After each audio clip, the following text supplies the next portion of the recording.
Hey guys, it's your friendly neighborhood high school government teacher back to answer more questions about the 2020 elections. Very simple, straightforward stuff, straight from the Constitution, right?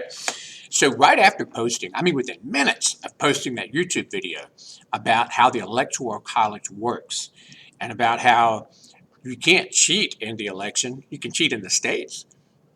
But then when the electors get to Congress to cast their votes in December, everybody's making their open declarations in front of the whole world. Once you get to December, there's no cheating.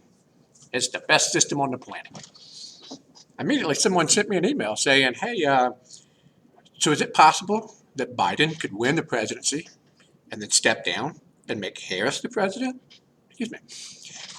Absolutely. In fact, that may be the game plan. I don't know. I can't speak for certain on that one. But I can tell you that according to Article 2 of the Constitution, the original 1788 version of the Constitution, that we've always been doing it this way, if something happens to the president and the president can no longer serve for any reason, or if the president steps down and resigns, the vice president slides up and succeeds. Now, we run a problem here. If the vice president slides up, there was no method in the Constitution for replacing the vice president. So if something happens to the vice president, now the president, that's when we start the long line of succession where you're going to slide up the Speaker of the House, the President of the Senate, Department of Treasury, or whatever else you got to go. That's how this is going to work, right? But then in 1967, we passed the 25th Amendment. And the 25th Amendment put a safety valve in place to try to prevent that vacant vice presidential position. So now what happens is president steps down, becomes incapacitated, dies, or whatever. The vice president slides up, and you have two options at this point.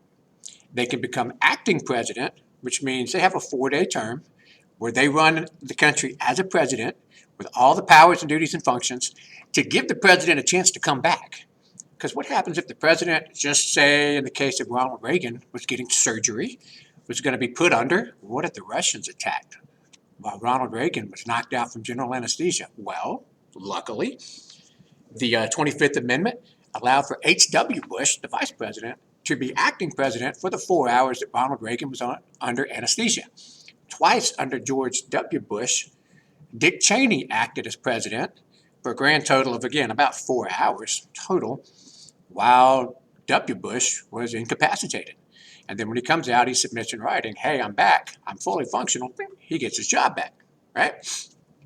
But if the president does not come back, in the case of an assassination or a resignation, vice president becomes president, and the new president, formerly the vice president, gets to appoint the new vice president.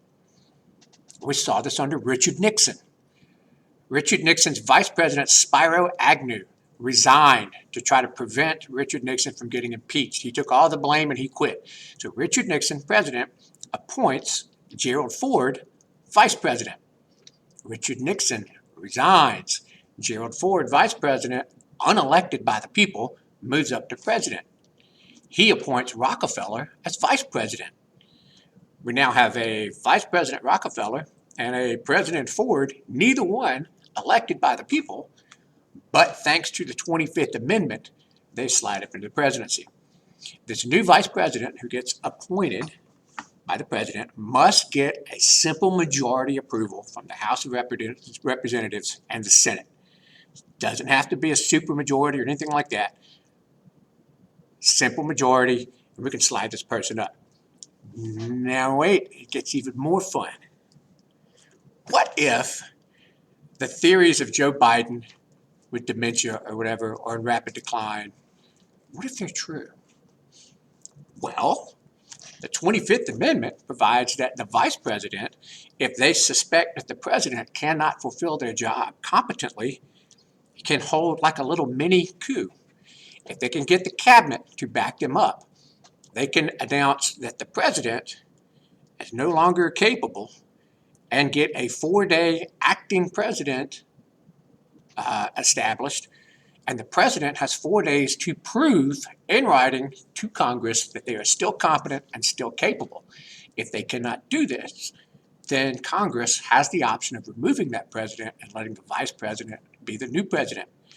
So Joe Biden, technically, if he gets in a cognitive decline, can be forcefully removed by his own vice president. Again, bypassing the elections, and then the vice president can choose anyone they want.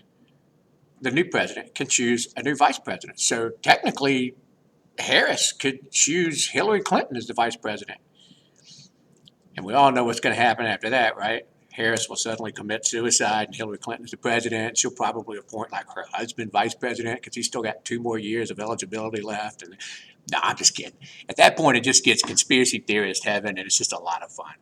But yes, absolutely, Joe Biden can step down and make Harris president. In fact, I will step out on a limb and say I would count on it. Glad I could help.